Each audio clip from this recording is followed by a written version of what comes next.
Stars in Their Courses, from a Bekkersdal marathon by Herman Bosman. It said over the wireless, Atnodia announced, that the American astronomers are moving out of Johannesburg. They are taking the telescopes and the things they have been studying the stars with to Australia. There is too much smoke in Johannesburg for them to be able to see the stars properly. He paused, as though inviting comment, but none of us had anything to say. We weren't much interested in the Americans and their stars, or in Australia either for that matter. The American astronomers have been in Johannesburg for many years, Atnodia went on, wistfully, as though the impending removal of the astronomical research station was a matter of personal regret to him. They have been here for years, and now they are going because of the smoke. It gets into their eyes, just when they've nearly seen a new star in their telescopes, I suppose. Well, smoke is like that, of course. It gets into your eyes just at the wrong time. What Atnodia had said now was something that we could all understand. It was something of which we all had experience. It was different from what he had been saying before. Getting smoke in your eyes at an inconvenient moment was something everybody in the Mariku understood. Immediately, Chris Herman started telling us about the time he was asked by Koos Ninaber, as a favour, to stand on a rand of the Dwarsberge, from where he was able to see the Derde Poort police post very clearly. Koos Ninaber, it would seem, had private business with a chief near Ramutsa, which had to do with bringing a somewhat large herd of cattle with long horns across the border. I could see the police post very well from there, Chris Herman said. I was standing near a Mtoza hut.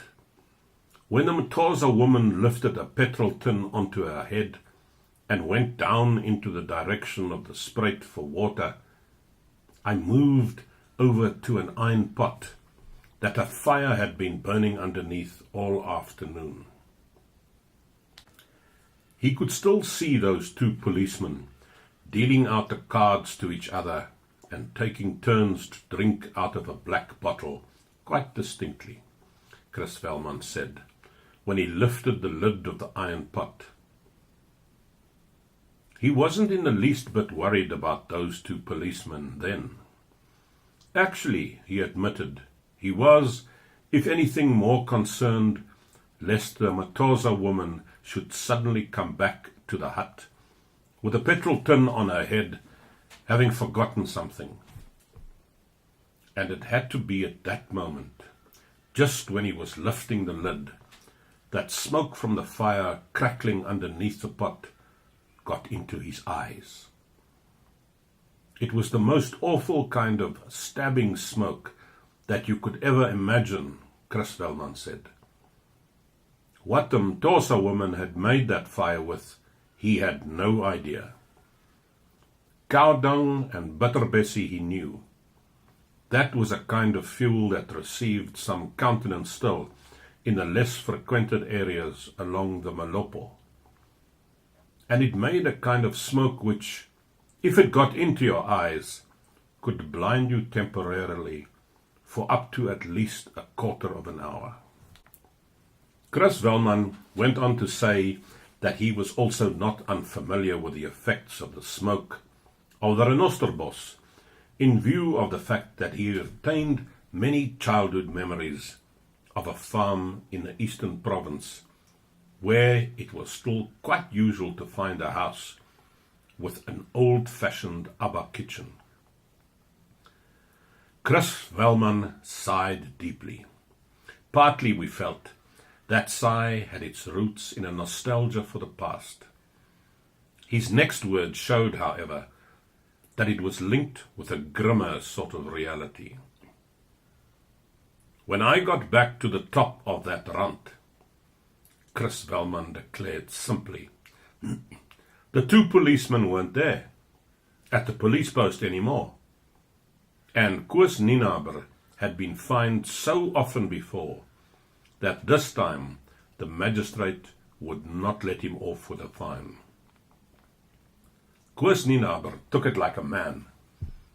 When the magistrate gave him 6 months, Chris Velman concluded, more than one of us sitting in Yuri Stein's voorkamer sighed too then.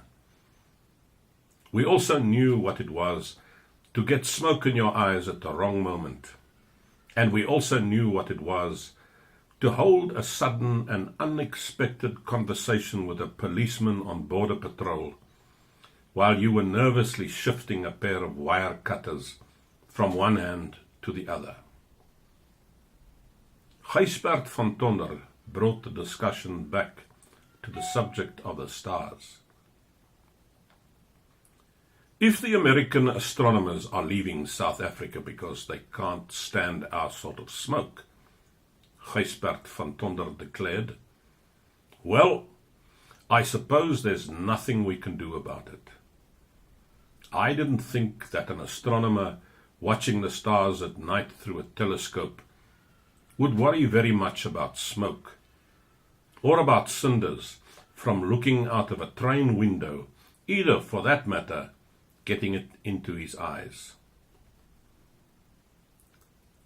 I imagined somehow that an astronomer would be above that sort of thing. Young Vermaak, the school teacher, was able to put Gijsbert van Tonder right then. It isn't the smoke that gets into your eyes, he explained. It's the smoke in the atmosphere that interferes with the observations and the mathematical calculations that astronomers have to make to get a knowledge of the movements of the heavenly bodies. We looked at each other then with feelings of awe. In general, of course, we'd never had much respect for the school teacher, seeing that all he had was book learning. But what did give us pause for reflection on this occasion was the thought that just in his brain, just inside his head, that didn't seem very much different from any other of our heads, the young schoolmaster should have so much knowledge. Only Yuri Stein was not taken out of his depth. It's like that book my wife used to study a great deal before we got married, Yuri Stein said. I've told you about it before. It's called Napoleon's Dream Book. Well, that's a lot like what young Vermaak has been talking about now. At the back of Napoleon's Dream Book, it's got what the stars foretell for every day of the year. It says that on Wednesdays you must wear green, and on some other day you must write a letter to a relative you haven't seen since I don't know when.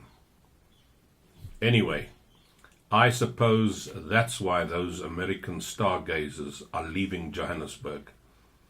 It's something they saw in the stars, I expect. Chris Velman said he wondered whether what the American astronomers had been seeing through their telescope was that the star of the American nation was going up, or that it was going down. Perhaps Yuri Stein's wife can work it out from the dream book, Gijs van Tonder said.